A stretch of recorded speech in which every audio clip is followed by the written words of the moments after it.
Hola, ¿cómo están? Les saluda Carlos Barrientos y les doy la bienvenida a una nueva edición de Business Night Talks. En esta oportunidad nos acompaña Alejandro Dubrel. Alejandro es el CEO Country Manager de BIT. Él es psicólogo de profesión con un MBA en negocios, en recursos humanos específicamente, con poco más de 20 años ya de experiencia profesional. Alejandro, bienvenido y muchas gracias por tu tiempo. Gracias, Carlos. Encantado de estar acá contigo. Alejandro, cuéntanos un poco de tu trayectoria profesional, cuáles fueron esos hitos importantes durante tu carrera, dónde has estado. Tienes una experiencia bien interesante, así que cuéntanos, por favor. Claro, claro. A ver, sí, tengo más o menos 20 años de experiencia, principalmente en 3 organizaciones. Yo empiezo mi carrera trabajando para la empresa francesa de llantas Michelin. Yo por un tema de deporte estudié digamos, la universidad y la maestría en Estados Unidos. Saliendo del colegio me fui a Estados Unidos con una beca. ¿Qué deporte practicabas, perdón? Natación. Ah, mira. Sí, por un tema de natación tuve la suerte de poder ampliar un poco mi carrera deportiva, que a veces es difícil. Muchos deportistas destacados en el Perú tienen ese parteaguas donde tienen que decidir pues, si poder dedicarse más a los estudios o al deporte. Desafortunadamente es un poco difícil hacer ambas y yo tuve la suerte de poder ampliar mi carrera a través de esta beca que me conseguí. Estudié en la Universidad de Clemson en Carolina del Sur. Empalmé con la maestría ahí mismo, estudié psicología, hice un posgrado en recursos humanos con foco en desarrollo humano y psicología organizacional. Y empecé a trabajar en Michelin. Michelin, a pesar de ser francés, tiene mucha presencia en el sureste de Estados Unidos y puntualmente el corporativo para Norteamérica estaba en Carolina del Sur, donde quedaba mi universidad. Entonces había una colaboración muy grande con la escuela y había mucho reclutamiento por parte de Michelin en la escuela donde yo estudié. Y hice unas prácticas en la maestría y al final me contrataron. Y mi primera asignación fue en México. Entonces me mudé a México. Mi primer rol fue como responsable de formación para la operación de México, más que nada la parte corporativa, porque en México tenían y hasta ahora tienen corporativo e industrial. O sea, siempre desde la perspectiva de gestión humana. Sí, sí, digamos, okay. Eso era lo que yo había estudiado, o sea, arrancaste en el core de lo que venía haciendo, ¿no? Sí, súper bien. Y bueno, y la verdad que eso conllevó a una carrera, la verdad, súper linda, súper bacán con Michelin, donde estuve 12 años. Fue un año en Estados Unidos finalmente, 4 en México y luego 8 más en Estados Unidos, en una serie de experiencias que me mandaron por manufactura, por roles corporativos, proyectos. Y fue la experiencia que tuve hasta el año 2014, que decidimos con mi familia, ahora te cuento un poco más de eso, mudarnos de regreso al Perú. Y bueno, en Perú desde el 2015 he tenido experiencia, 3 años principalmente estuve en el grupo Breca, primero en RIMAX Seguros, donde estuve 1 año, y luego más o menos 2 años en Corporación Breca, en la parte corporativa, viendo temas de talento, y los últimos 3 años y pico en BIT, que es donde estoy actualmente. Y en Michelin te entendí, además de la parte de gestión humana, ¿estuviste en la parte operativa, entiendo? Sí. Ah, mira. Sí, la verdad que yo era un poco bicho raro. Mucha gente en Michelin como que, digamos, habían 2 caminos en recursos humanos, ¿no? Gente que venía del negocio y pasaba por recursos humanos o de alguna manera se quedaba en recursos humanos, y gente que había hecho principalmente su carrera en recursos humanos, ¿no? Y yo empecé en esa línea. Como te contaba, mi primer rol fue de formación, luego tomé la parte de reclutamiento para todo México, luego estuve en un proyecto industrial. En ese momento fue antes de la crisis del 2008 y Michelin estaba por armar una planta gigante en Guanajuato. Y yo era un poco el coordinador de recursos humanos del proyecto. Un proyecto lindo y más que nada era coordinar los equipos que estaban en Francia, en México y en Estados Unidos, contratar la gente, mandarlas a sus lugares de formación por más o menos 1 año y luego regresar a Guanajuato a arrancar la planta, ¿no? Pero bueno, pasó la crisis y eso cambió todo. De hecho, esta planta iba a producir llantas de camioneta ligera y camiones, que fue lo que estaba más afectado en ese momento por los precios de la gasolina, que te acordarás se dispararon y bueno, ahora estamos en un poco de déjà vu, ¿no? Pero el proyecto se canceló. Fueron momentos difíciles donde a mí me tocó no solo pues dar la noticia en los diferentes lugares donde teníamos gente entrenando ya con la compañía.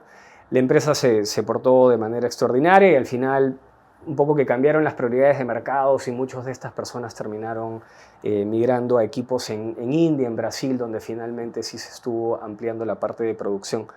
Pero ahí yo, digamos, tuve un momento de cruce en mi carrera y uno de los muchos mentores que he tenido la suerte de tener me dijo, mira, para que tú llegues a donde potencialmente puedes llegar en recursos humanos, lo mejor que puedes hacer es salirte de recursos humanos.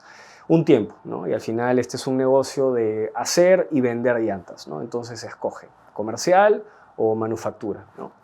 Y la verdad que yo, mucha de la gente que más admiraba en ese momento, con la que trabajaba en recursos humanos, venía del mundo de manufactura y me jalaba ese ambiente, ¿no? Entonces escogí manufactura y me tocó, quién sabe, uno de los roles más bonitos de mi carrera, ser supervisor de producción de piso, manejando una sección del proceso, digamos, manufacturero. Productivo, claro. Y yo tenía el área, digamos, el proceso final, que era más que nada la parte de calidad en términos de aspecto de la llanta y también de uniformidad, ¿no? Que era más automatizado con máquinas, ¿no? Ver que la llanta finalmente ruede como tenía que rodar, ¿no? Y la verdad fue un reto enorme, porque pues yo tenía, no sé, 30 años. Y tu background era totalmente distinto, además. Totalmente distinto.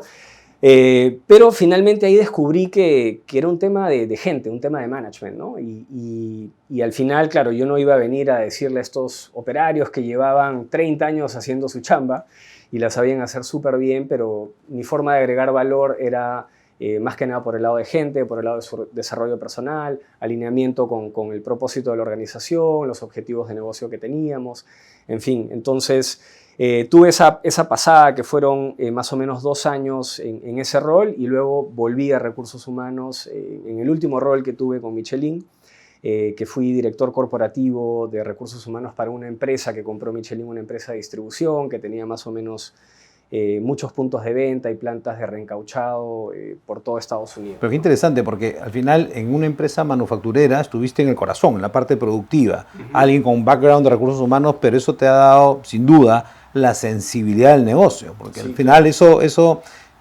poco lo que llamamos en algunos temas, cuando hablamos de management, esta fertilización cruzada para que la gente comience a tener la sensibilidad de las distintas partes del negocio y no miremos cada área como una isla totalmente independiente, ¿no? Sí, finalmente es como en un trabajo comercial, peinarte las calles, hacer ese trabajo de campo. De las cosas más energizantes de ese rol era finalmente caminar el piso, ¿no? Salir, bajar y estar en el piso con la gente, viendo cómo era su chamba, resolviendo problemas. Y obviamente para mí fue súper intimidante, ¿no? Pero creo que la clave era armar un buen equipo. Teníamos un equipo, éramos comunidades de negocio y al final yo como líder de mi unidad de negocio teníamos pues la persona de mantenimiento, el ingeniero industrial, el de calidad. Y de esa forma resolvíamos pues, los retos y los problemas que podían surgir, ¿no? Además, también me tocó una etapa súper interesante en términos de aprendizaje, porque Michelin estaba en toda una implementación de, digamos, lo que vendrían a ser conceptos de Lean y de Toyota Production System, y en Michelin le llamaban el Michelin Manufacturing Way, ¿no? Entonces, habían todos estos estándares que se habían desarrollado a nivel central y se tenían que implementar en todas las fábricas del mundo, ¿no? Porque lo que se descubrió es que de repente el equipo de liderazgo viajaba pues, a una planta en Rumanía y veían que en el área de armado de llantas tenían estas mejores prácticas, pero de repente en una planta en Estados Unidos tenían las mejores prácticas de vulcanizado, y en otra planta en Brasil tenían pues, la parte de extrusión muy desarrollada, y no había homogeneidad finalmente en esos estándares, en esas guías, en la forma de gestionar el negocio, ¿no? Entonces se decidió de que al final, bajo una serie de lineamientos, lo que se buscaba era que las mejores prácticas de todos los que destancaban, claro, se iban a homologar, ¿no? Claro. Y bueno, había todo un concepto de reuniones al inicio del turno, donde revisábamos KPIs muy determinados y los mismos operarios llenaban sus fichas con sus números y teníamos pizarrones en los puestos de trabajo con el target productivo de cada hora y finalmente el resultado que habían obtenido, una explicación de si necesitaban ayuda. Entonces, la verdad que tú paseándote el piso y mirando estas pantallas de los operarios podías darte cuenta qué estaba pasando, qué había pasado en el turno de la noche. Cuando llegabas temprano, antes de que acabe ese turno, podías ver qué había pasado las últimas 12 horas. Entonces, fue un aprendizaje, la verdad, enorme. Pero finalmente fue, como tú dices, conocer el core, ¿no? De los más de 100.000 empleados que podría haber tenido Michelin en ese momento a nivel global. Más del 50% trabajaban en fábricas, ¿no? Entonces, poder entender ese mundo, la verdad que era una ventaja enorme para el resto de tu Claro, te da una perspectiva totalmente distinta y mucho más aterrizada, ¿no? Ahora, Alejandro, nacido en Perú, haber hecho los estudios en Perú, y te fuiste a Estados Unidos a estudiar tu carrera, tu maestría, trabajaste en Estados Unidos, te fuiste a México, si bien ambos países Norteamérica son países totalmente distintos, con culturas distintas. ¿Qué rescatas de la parte cultural de lo que te ha tocado vivir tanto en Estados Unidos como en México? Wow, imagínate, yo llegué de 18 años, bueno, mi primer año fue en Jacksonville, en Florida, hice como un año extra de colegio, ese es otro largo cuento, pero bueno, cuando llego a la universidad, esto es un pueblito en Carolina del Sur, ¿no? Y de hecho yo era el único peruano en todo el campus, salvo un profesor que logré identificar que era peruano, ¿no? Y lo mapeé y nos conocimos y nos hicimos patas. Pero te imaginarás, era un shock cultural, ¿no? Para los americanos, para los gringos, mis amigos, era harta chacota, pero para ellos, digamos, de más abajo de la frontera, todo es México, ¿no? Entonces, creo que tomó mucha adaptabilidad de mi lado. Realmente fue darme cuenta que teníamos, pues, diferencias enormes, ¿no? Creo que para bien nosotros crecemos, o los que tenemos suerte y privilegio en el Perú, con una noción bastante más aterrizada del mundo global, de lo que sucede en el resto de los países, cosa que yo no necesariamente me encontré en esta burbuja, pues un lugar de repente más remoto, ¿no? donde me tocó hacer la carrera. De hecho, una universidad muy orientada a ingeniería y también al mundo agrario. Hoy en día se ha globalizado más, hay mucho más, digamos, presencia de estudiantes internacionales, pero yo te estoy hablando de mediados de los 90, cuando yo entré a la universidad, ciertamente hubo bastante shock cultural, ¿no? México, la verdad, fue una experiencia fascinante. Yo viví 2 años en el DF, 2 años en Querétaro. Fueron mis primeros años de casado, mi esposa es peruana, me la llevé para allá. Y la verdad que lo pasamos fabuloso. En ese momento, yo creo que México nos llevaba fue bastante asombroso para mí vivir en una metrópoli como Ciudad de México, ¿no? Son dos economías totalmente gigantes comparadas con Perú, ¿no? Te ha tocado vivir. Esto fue, digamos, el Perú todavía no había pues despegado, digamos, ese crecimiento que se vino un poco después, o de pronto empezaba, pero yo salí en el año 96 del Perú, entonces no lo había gozado de primera mano, pero la verdad que mis años de experiencia en México fueron extraordinarios. Tengo un gran amor por el país. De hecho, este año he tenido la suerte de, por chamba y vacaciones, ir a México 2 veces, y hasta el día de hoy tengo grandes amigos mexicanos con los que, de hecho, tuve la suerte de también convivir muchos años en Estados Unidos, porque este intercambio entre México y Estados Unidos es muy fluido, al menos para Michelin. Entonces, no hubieron muchos shocks culturales, más bien es un lugar que ahora tiene pues un lugar especial en mi corazón y en el corazón de mi esposa también. No, claro, por supuesto. Si bien es Norteamérica, se le considera parte de Latinoamérica, aunque siempre es Latinoamérica, sin México, sin Brasil, porque son dos monstruos distintos, ¿no? Pero sí, México es muy similar en cultura, en todo caso, a Perú sobre todo, ¿no? En muchos aspectos son muy anglos, ¿no? Porque la verdad, bueno, pues por su ubicación geográfica tienen pues un mercado enorme y eso influye mucho en la cultura de trabajo, de negocios, el tipo de empresas que están ahí, el tamaño de las operaciones que tienes ahí, el intercambio con Estados Unidos que puedes tener ahí, pero por otros lados pues son muy parecidos a nosotros, ¿no? Culturalmente. Correcto. Alejandro, en el ámbito personal ya, cuéntanos un poco de tu vida familiar, quiénes componen tu núcleo familiar, tus hobbies, cuéntanos un poco ese manejo de equilibrio entre la parte familiar y la parte profesional también. Sí, encantado. A ver, bueno, yo estoy casado hace 18 años, me casé con como dicen, mi high school sweetheart. Mi esposa la conocí a través de la natación digamos, este año hemos cumplido 30 años desde que empezamos a salir juntos. Ahí hubieron un par de breaks, pero la verdad que nos hemos pasado casi toda una vida juntos. Tenemos 2 hijos, 2 hombres. Mi hijo mayor se llama Mateo, tiene 12 años, y mi hijo menor, Rafael, tiene 8. Ambos nacieron en Estados Unidos. Entonces, como te contaba yo, cuando consigo este trabajo con Michelin, que era irme a México, y yo ya llevaba una relación de larga distancia de algunos años, en parte también por eso pues, nos casamos bien jóvenes, a los 25 años. Y bueno, mi esposa se vino conmigo, ella es arquitecta, ella cuando llegamos a México empezó a trabajar también, trabajó casi todo el tiempo que estuvimos allá, y luego en el 2008 viene la oportunidad de hacer el cambio a Estados Unidos. Yo, digamos, estos son tecnicismos, pero la empresa me localizó ya en un contrato en Estados Unidos, entonces yo no era como un mexicano expatriado, digamos. Mis hijos nacieron allá, y bueno, siempre, la verdad que hemos sido súper cercanos a la familia, teníamos este bichito de volver, de hacer un poco de patria. El Perú estaba bastante bien, ¿no? Había habido una época importante de crecimiento, de bonanza, de buenos momentos. Y uno empieza a valorar cosas diferentes, ¿no? Conforme va madurando. Quién sabe, había un miedo escénico al inicio de no encontrar en Perú lo que tenía a nivel profesional en Michelin, ¿no? Pero veía a mis amigos de toda la vida, del colegio, que les iba bien, que tenían buenas chambas, y al final creo que eso me fue dando la confianza para tomar la decisión, ¿no? Y ciertamente fue una decisión difícil. Quién sabe, cuando estábamos un poco listos para volver, bueno, queríamos tener otro hijo, queríamos que tenga la oportunidad de nacer allá y ser ciudadano. Entonces eso nos hizo poner un poco de paños fríos a los tiempos, y la verdad que fuimos bien disciplinados con la decisión.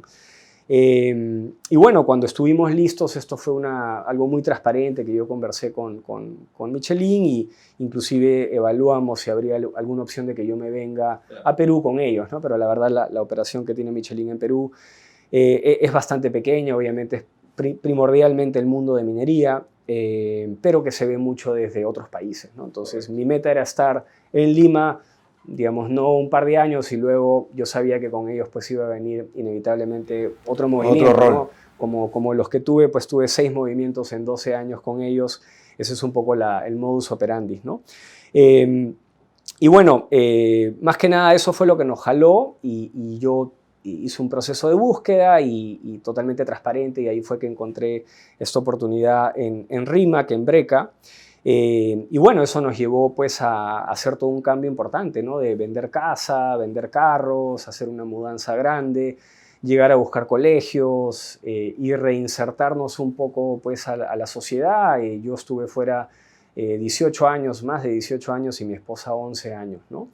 Y bueno, llevamos 7 años y medio de vuelta, y bueno, no nos arrepentimos de Es un recomenzar desde el punto de vista social, como bien lo has dicho, porque claro, tú te fuiste muy joven, tu esposa también, entonces Claro. esta reinserción, pero mantenían familia acá, por supuesto, cada uno, eso obviamente ayuda. Sí. Amor, y el acompañamiento de tu familia en estos cambios que son muy trascendentales en tu vida personal y profesional ayuda a que esto sea mucho más manejable, ¿no? Sí. Y la apertura que te ha dado esta experiencia, obviamente también te da una perspectiva distinta para un país como el nuestro, que todavía sigue pues, tratando de salir adelante desde todo punto de vista, ¿no? Claro, totalmente, ¿no? Y de hecho, parte de la decisión también fue un poco, calidad de vida se mide de diferentes maneras y puede significar diferentes cosas para diferentes personas, ¿no? Pero nosotros ciertamente teníamos mucha calidad de vida en muchos aspectos, pero había ese feeling permanente de vaso medio lleno, porque había este vacío familiar, ¿no?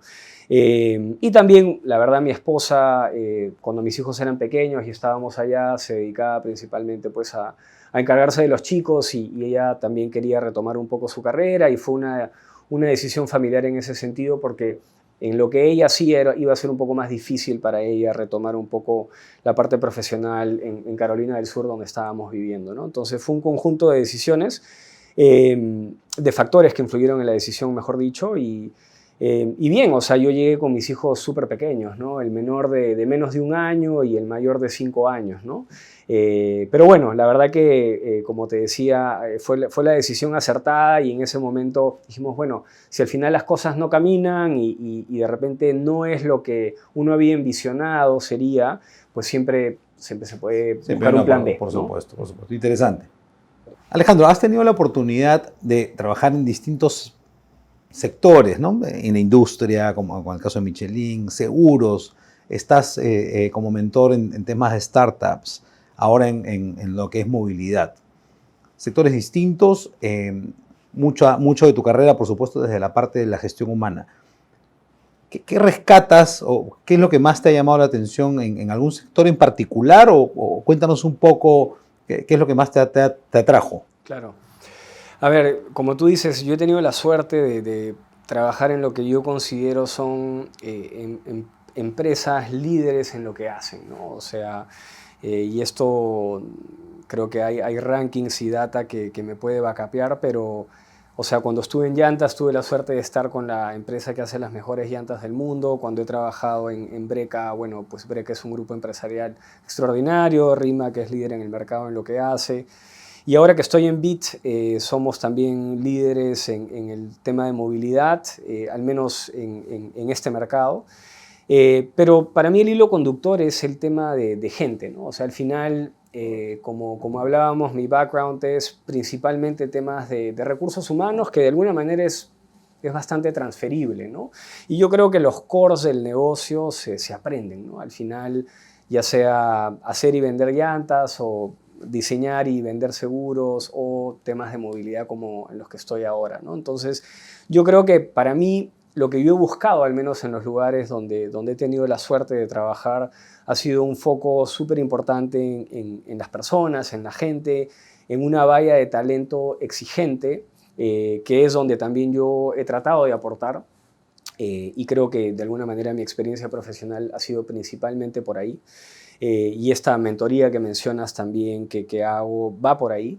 Entonces, al final, yo creo que lo importante es, al menos para mí, realmente creer en lo que vendemos, ¿no? O sea, desde el reclutamiento que uno hace, si uno realmente no cree en el sueño, en la idea, en la apuesta, al menos yo no te puedo vender humo, ¿no? Entonces, si no me la compro yo, va a ser bien difícil que te lo pueda trasladar a ti como candidato o como alguien que quiere aprender del sector, ¿no? Y bueno, he tenido la suerte en ese sentido, ¿no? Entonces, quién sabe, eso ha sido un poco el patrón que he buscado y que, bueno, me ha acompañado hasta ahora en mi trayectoria, ¿no? Interesante, porque hablamos de recursos humanos y estos términos han ido cambiando a gestión de talento, gestión de personas, un poco más enfoque en gente, ¿no? Y claro, el rol que tú tienes en Endeavor, que básicamente estás de mentor de emprendimientos, startups. Cuéntanos un poco de ese rol y también nos gustaría saber en el Perú, ese ecosistema de startups, el ecosistema de emprendimiento.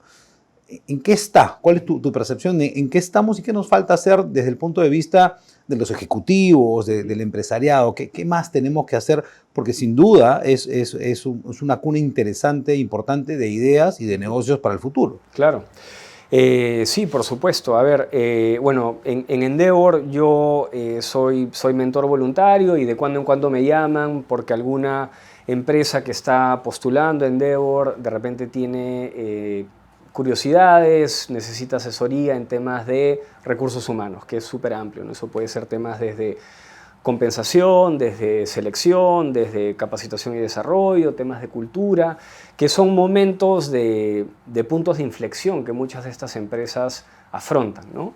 Y para mí es súper gratificante, digamos, conocer pues, a estos empresarios, es un gran networking, aprendo de muchos negocios y hay grandes empresas que ya no son tan pequeñas que he tenido la suerte de conocer y tener algunas asesorías con ellos, ¿no? El mundo, digamos, tech en Perú y la palabra startup, que ahora la damos por sentado, pero yo creo que de las primeras veces que la escuché, pues de repente fue por ahí en el 2014, 2015, ¿no? Yo te diría que el Perú no está nada mal en el ecosistema de startups, ¿no? Creo que hay una serie de empresas súper interesantes, súper potentes que están dando de qué hablar en la región, ¿no? Ahora, todavía hay brechas por cerrar, ¿no? Desde digamos, las currículas universitarias, ¿no? Para que alimenten el pipeline de talento que muchas de estas empresas requieren, ¿no? Yo creo que todavía países como Argentina, como Colombia, y son países donde nosotros operamos, donde nosotros reclutamos, todavía nos llevan brechas importantes en preparación, en abundancia de talento. No hemos incorporado todavía ese ingrediente en la educación, ¿no? El ingrediente de la innovación, del emprendimiento. Parece que ahí todavía nos falta. Creo que está hacer, ¿no? cambiando, pero creo que todavía seguimos abordando, digamos, la currícula de una manera que creo que la gente hoy en día tiene que aprender otro tipo de cosas, ¿no? Y no necesariamente todas las instituciones han evolucionado a la velocidad que deberían de evolucionar, ¿no? Y creo que eso finalmente acentúa esa brecha, ¿no? Pero hablando puntualmente de Bit, que es donde trabajo actualmente, nosotros empezamos con un hub de tecnología en Grecia, que es donde es la casa matriz. Bit es una empresa originalmente griega, pero había escasez de talento también. Finalmente no lográbamos cubrir, digamos, nuestras necesidades de talento tech, por así decirlo, con un solo pool de talento, ¿no? Y eso nos llevó a abrir un segundo hub en Ámsterdam antes de la pandemia, en el 2019, que se logró escalar bastante, pero todavía sigue siendo insuficiente, ¿no? Y recientemente este año hemos lanzado un tercer hub de tecnología y se ha puesto en México, ¿no? Para alimentar toda la región, pero también un poco para diversificar ese talento, y también en nuestro caso puntual, digamos, la operación está en Latinoamérica, entonces para tener también un hub de talento tech, pero más cerca donde está la operación finalmente, ¿no? Interesante. Dime, Alejandro, de tu carrera, si tuvieses que escoger un desafío, ¿cuál ha sido el mayor desafío al cual te has podido enfrentar en tu carrera profesional? A ver, yo te diría, yo creo que han habido como que 3 roles que realmente me intimidaron mucho al momento de asumirlos, ¿no? Y creo que te he mencionado un par en mis primeros años en Michelin. Uno de estos fue este gran proyecto industrial donde tenías ahí a alguien que nunca había trabajado en una planta tratando de organizar temas industriales, ¿no? El segundo fue cuando finalmente pasé a manufactura y trabajaba pues con puro ingeniero con un IQ muy superior al mío, y me sentía pues muy vulnerable y finalmente no preparado, ¿no? Y a veces llega a tallar hasta este famoso síndrome del impostor, ¿no? O sea, uno se cuestiona si realmente está preparado para asumir el reto que alguien te está ofreciendo, ¿no? Y te diría que el tercer gran reto es el que asumí en Bit, ¿no? Yo en el 2018 entro a Bit como gerente de recursos humanos para la operación de Perú, que valga, es la operación más grande que tiene la compañía. En Perú tenemos cerca de 200 empleados. Pero yo finalmente estaba en lo mío, ¿no? Que era talento, recursos humanos, cultura, ¿no? Y no había country manager. Yo sabía que a mí me contrató el fundador de Bit directamente, Nikos Drandakis, y era mi jefe, porque pues no había una siguiente línea. Y a los 3, 4 meses me ofrecen a mí asumir la gerencia general de Perú. Perú tiene una relevancia altísima en el portafolio porque es la operación más grande, la operación más rentable. Es como que nuestro hub para Latinoamérica, y honestamente no me sentía, o sea, era ese controlar un poco esos demonios, esos miedos. Te estaban sacando un poco de tu parte. De mi zona de confort, claro, totalmente, ¿no? O sea, de recursos humanos, lo que quieras, pero pasar a gestionar pues una gerencia de marketing, una gerencia legal, una gerencia de asuntos públicos, financiera, operaciones, y en un negocio muy complejo desde la perspectiva operacional, digamos, ¿no? Entonces te diría que han sido, si me remonto al último ejemplo, a la última experiencia, digamos, momentos muy difíciles pero sumamente enriquecedores, ¿no? Y creo que al final el aprendizaje que me llevo de eso es, uno finalmente nunca está 100% preparado, ¿no?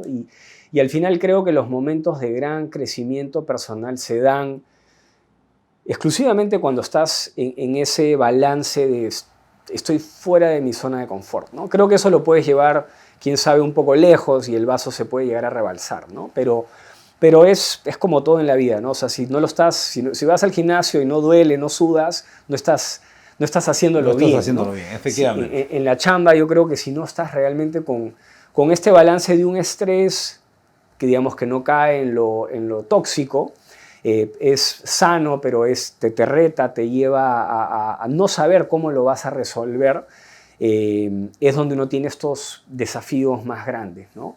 Y es un poco con lo que yo me he encontrado en este sector y bueno, pues ha venido la pandemia y han habido diferentes estadios que en estos 4 años que llevo en la compañía me permitan pues no estar en una zona de confort realmente. Pero qué interesante porque al final, desde el rol de gestión humana, uno tiene que preocuparse de sacar lo mejor de cada uno, de cada una de las personas que conforman la compañía, ¿no? Es un poco el rol del líder dentro de tantos roles que el liderazgo puede tener, ¿no? Y en este caso la coyuntura y tu camino profesional comenzó a sacar lo mejor de ti y hoy día estás donde estás.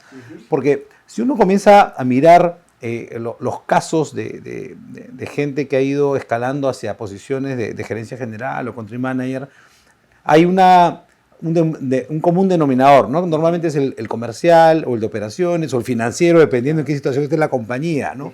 Pero tu experiencia es bien interesante porque has sido gestando dentro de toda tu carrera este camino hacia donde estás, ¿no? Sí, sí, totalmente. Y lo tengo clarísimo y quién sabe, por eso yo también me hacía los mismos cuestionamientos, ¿no? Inclusive te diría que yo conocía a varias de las personas que estaban entrevistando para el rol cuando yo todavía no lo tenía, ¿no? Y gente que yo consideraba estaba más preparada que yo para asumirlo, ¿no? Quién sabe, eso lo hizo aún más intimidante cuando lo tuve.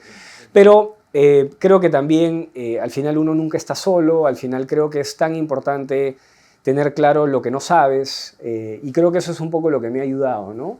Y quién sabe también es el tipo de organización. Yo creo que por un lado habla mucho del tipo de empresa que se valora, y te diría que en Bit se valora muchísimo el tema de gente, de cultura, de talento. Creemos que es algo que nos diferencia de los otros jugadores del sector.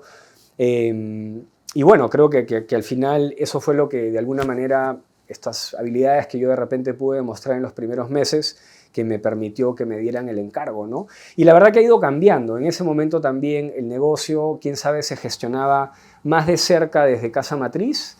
Entonces, de repente calzaba bien donde la parte de gente, de escalar el negocio, de mantener la cultura, era algo que yo podía aportar, mucha comunicación.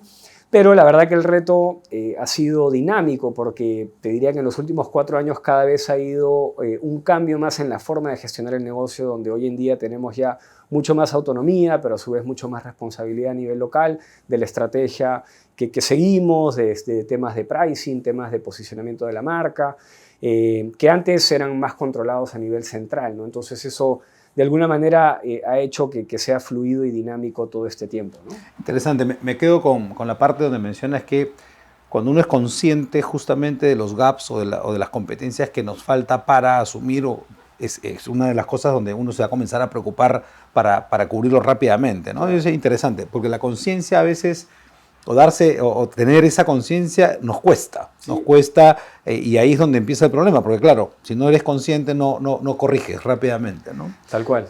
Se habla mucho de...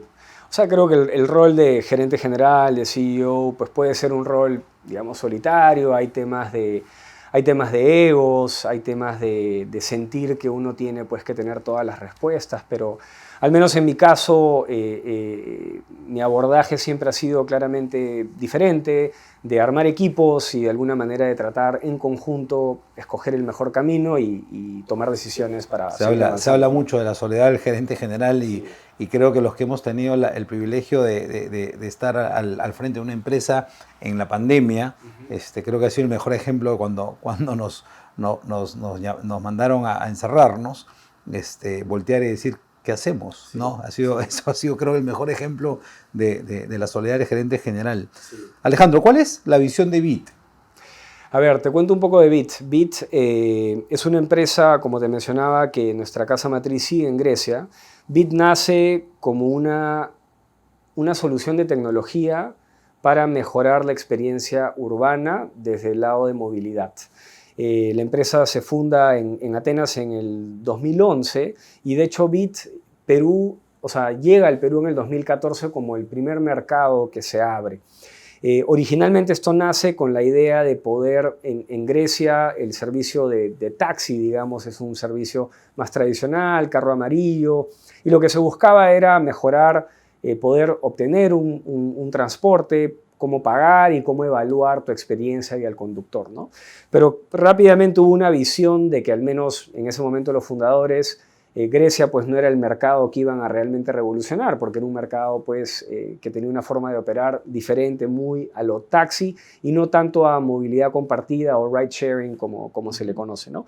Y vieron en Latinoamérica una gran oportunidad para escalar, digamos, este negocio y diferentes razones los trajo a Perú. Y en Perú realmente el negocio pegó y tuvimos una etapa de crecimiento importante.